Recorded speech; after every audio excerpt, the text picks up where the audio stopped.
हिंदू स्वाभिमान यात्रा के क्रम में भागलपुर पहुंचे केंद्रीय मंत्री गिरिराज सिंह का कार्यकर्ताओं ने किया जमकर स्वागत किया। भागलपुर के सर्किट हाउस में प्रेस ब्रीफिंग करते हुए बताया कि देश के अंदर जनसंख्या विस्फोट और डेमोग्राफिक चेंज का नतीजा हिंदुस्तान को बड़ा नुकसान पहुंचाने वाला है। देश के कई इलाके में चुनाव है, बगल के झारखंड में भी चुनाव है, इसलिए अपने अस्तित्व को बचाने के लिए हिंदू स्वाभिमान यात्रा जारी रहेगी। शुरुआत भागलपुर से इसलिए कर रहा हूं कि भागलपुर दंगे का जख्म अभी भरे नहीं है। दीपांकर जी की मैं इतना ही कहूंगा, मुझे खुशी है कि तेजस्वी यादव ने, मुझे सूत्रों से पता चला है, या तो अपनी यात्रा रद्द किया है हिंदू स्वाभिमान यात्रा से डर करके या समर्थन देने के लिए। ये भी तेजस्वी जी को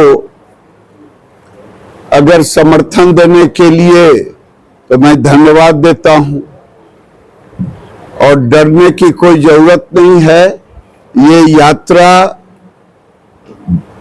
आरजेडी के भी हिंदुओं को आमंत्रण है, कम्युनिस्ट के भी हिंदुओं को आमंत्रण है, जदयू के भी हिंदुओं को आमंत्रण है, भारतीय जनता पार्टी के भी हिंदुओं को आमंत्रण है। ये यात्रा भारत में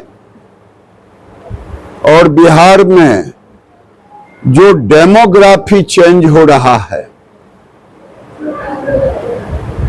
और उसमें जो हिंदुओं का अस्तित्व खतरे में पड़ रहा है।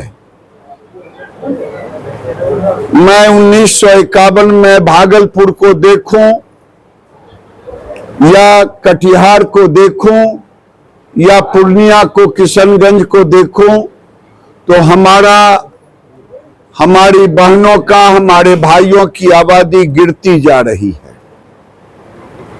आखिर क्यों? देश में लगभग 400 जिले में के 1600 स्थान पे उनकी आबादी बढ़ गई है। हमारी आबादी कम हो गई है। ये भी अपने लोगों को बताने के लिए हम आज भी देश के अंदर, मैं मुसलमान भाइयों से भी पूछना चाहता हूं कि आजादी के देश के बंटवारे के बाद कभी आपके तजिया पर किसी गांव से लेके शहर तक हमने पत्थर नहीं मारा। ये 15 साल से, जब से आपकी आबादी बढ़ रही है, तो कभी दुर्गा के मूर्ति के विसर्जन में, तो कभी रामनवमी में, चाहे भागलपुर हो या सीतामढ़ी हो, चाहे कैराना हो, चाहे बिहार शरीफ में पिछले साल हुए दंगों को, हमने कभी दंगा नहीं किया। आप छतों पर पत्थर इकट्ठा करते हो हमें मारने के लिए, आप तलवार चलाते हो, आप गोली चलाते हो। अब हमें अपने अस्तित्व की रक्षा के लिए। केंद्रीय मंत्री गिरिराज सिंह भागलपुर से 18 अक्टूबर को हिंदू स्वाभिमान यात्रा की शुरुआत करेंगे। ये यात्रा आंध्र प्रदेश, भागलपुर और सीमांचल के कई जिले में होगी। इस पर बिहार में सियासत तेज है। एनडीए गठबंधन में भाजपा के सहयोगी जदयू भी गिरिराज सिंह के साथ नजर नहीं आ रही है। भागलपुर के गोपालपुर से जदयू के बड़बोले विधायक गोपाल मंडल ने बड़ा बयान दिया है। उन्होंने कहा कि हिंदू स्वाभिमान यात्रा निकाल रहे हैं, जबकि हिंदुस्तान हिंदू का है और सभी हिंदू सजग हैं। सभी हिंदू को अपने को हिंदू कहने में कोई दोष नहीं है। हिंदुस्तान के अंदर सिर्फ मुसलमान ही नहीं है, कई जातियां हैं। उन जातियों को बुरा लगेगा अगर मुसलमान और अन्य जातियां स्वाभिमान यात्रा निकालने लगे तो भगदड़ मच जाएगा। ये ठीक नहीं है। उन्होंने कहा कि वह बेगूसराय से सांसद हैं, वहां से उन्हें यात्रा निकालनी चाहिए। इस यात्रा से कोई प्रभाव नहीं पड़ने वाला है। हिंदू खुद स्वाभिमानी है। क्या कहेंगे, बड़े लीडर है, बड़े लीडर वो भारतीय जनता पार्टी में हम भी थे, उस टाइम से उनको जानते हैं। कोई स्थान नहीं था, कार्यकर्ता के रूप में था। अभी तो बड़े लीडर हैं। अब देखिए हिंदू स्वाभिमान यात्रा वो निकाल रहे हैं। ये तो हिंदुस्तान हिंदू का है, हिंदुस्तान हिंदू का ही है। यात्रा का क्या जरूरत है? सभी हिंदू सजग हैं, अपने आप को हिंदू कहने के लिए तैयार है। हिंदू कहने में कोई दोष नहीं है, लेकिन हिंदुस्तान के अंदर बहुत जातियां हैं। मुसलमान सिर्फ नहीं है, सिख ईसाई दुनिया जहान बहुत प्रकार का जात है। उस जाति को बुरा लगेगा। हर कोई ये स्वाभिमान यात्रा, कोई मुसलमान यात्रा निकाल दे तो भगदड़ मचेगा। ये सब ठीक बात नहीं है। शुरुआत कर रहा है ना, वो तो वहां से करना चाहिए ना। अब भागलपुर हम लोग का कार्य क्षेत्र है, भागलपुर में रहे हैं, भागलपुर में पढ़े लिखे हैं, और यहाँ हिंदुत्व की बात करें हम लोग तो है ही है भाई। केंद्रीय मंत्री गिरिराज सिंह भागलपुर से हिंदू स्वाभिमान की यात्रा कल यानी 18 अक्टूबर से यात्रा की शुरुआत होगी। यात्रा को सफल बनाने के लिए जहां भागलपुर में कई सामाजिक और धार्मिक संगठन के साथ भाजपा के नेता और कार्यकर्ता जोर शोर से तैयारी में जुटे हैं, वहीं गिरिराज सिंह के इस यात्रा को लेकर बयानबाजी तेज हो गई है। कांग्रेस के जिलाध्यक्ष परवेज जमाल ने तंज कसते हुए गिरिराज सिंह को पहचाने से इनकार करते हुए कहा कि देश संविधान से चलता है, संविधान सबको घूमने टहलने की आजादी देता है। पहले तो आपसे पूछूंगा कि कौन गिरिराज सिंह? तो एमपी गिरिराज सिंह शायद, उन्हीं के बारे में बात किया जा रहा है।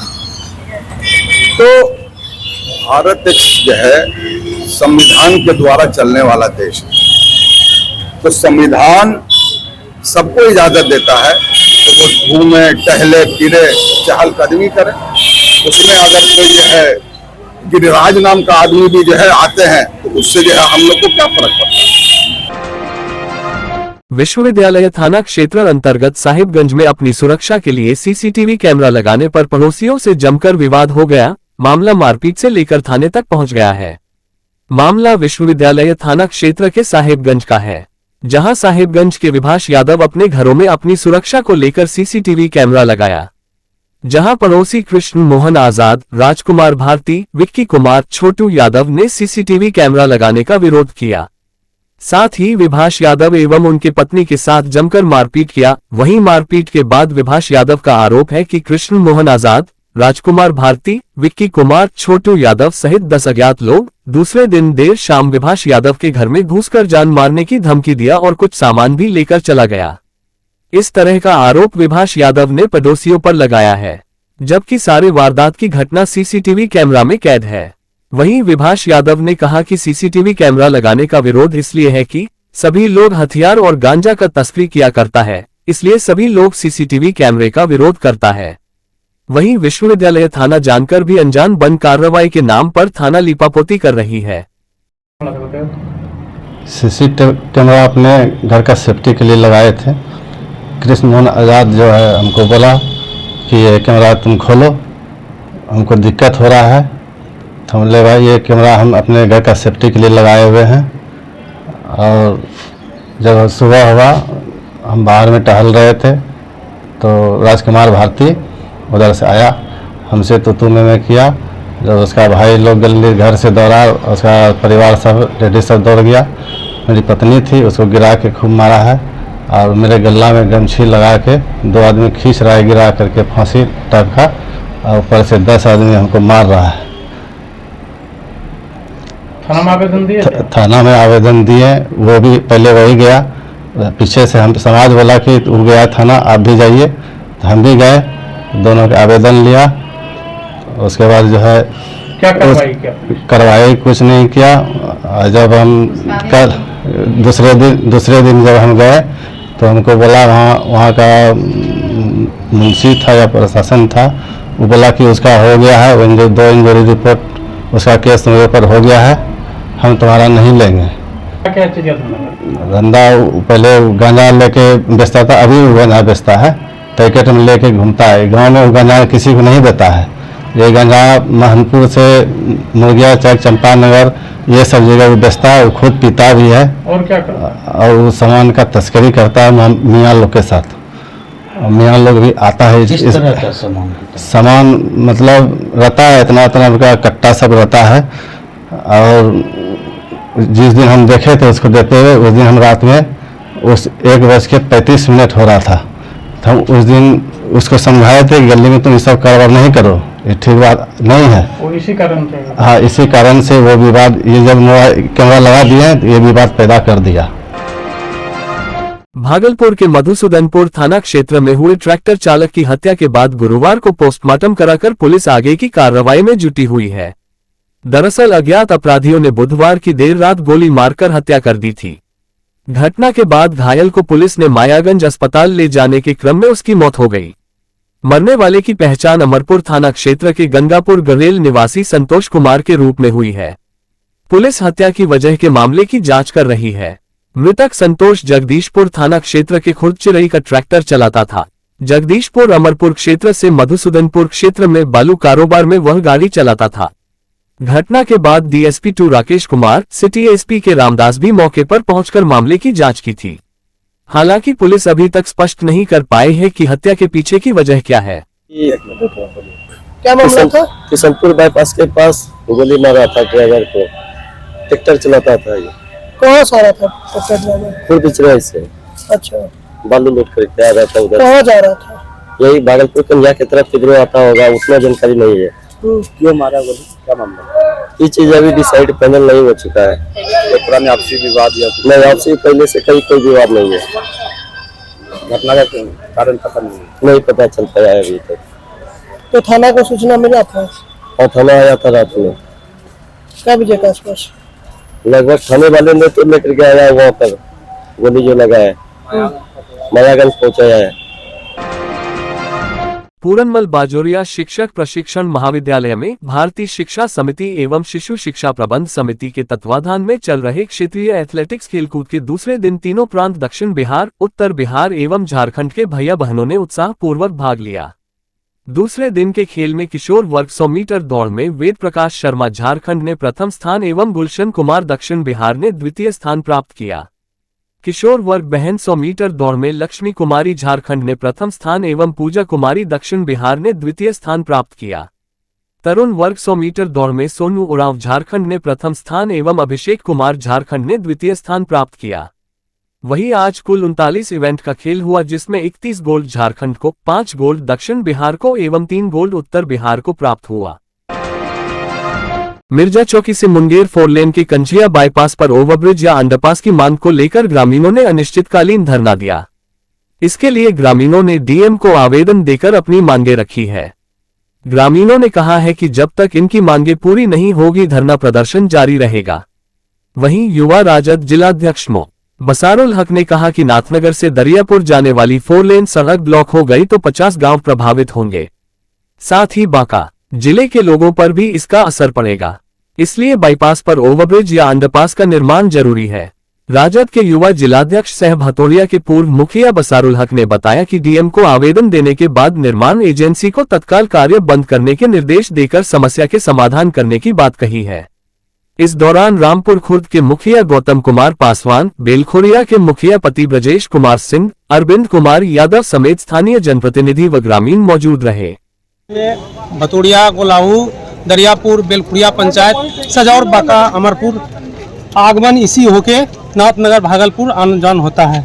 वहाँ एक ओवर ब्रिज का मांग है, जो कि हमेशा प्रत्येक 10 दिन 20 दिन महीना दिन में एक्सीडेंट काफी घटना होते रहती है। तो ये 4 लेन जो बन रहा है उसी का आप लोग रोक जी सर, हम लोग उसी का विरोध कर रहे हैं। कि यहाँ पे जो एनएच बन रहा है उनसे जो कुछ गांव है जिसमें बहुत ज्यादा आबादी जो से प्रभावित हो जाएगी, जिनको घूम करके आना पड़ेगा। तो इस बात को हम उन लोगों को बोले को लिखित रूप में आकर के डीएम सर को दें, ताकि उसके स्तर से कार्रवाई और नियम संगत कार्य को करे। ऐसा नहीं कुछ करे कि कानून को हाथ में ले जिससे कि हम लोग को फिर कार्रवाई करें। मैं समझ रही हूँ, एकदम समझ रही हूँ। मैं कह भी रही हूँ कि इन लोग एक लेटर के माध्यम से अभी भी अगर हमको वो प्रतिवेदन देते हैं लिख करके, तो मैं भी उनका प्रतिवेदन रिसीव करके डीएम सर तक पहुँचाएंगे। इतना हम ये कर सकते हैं।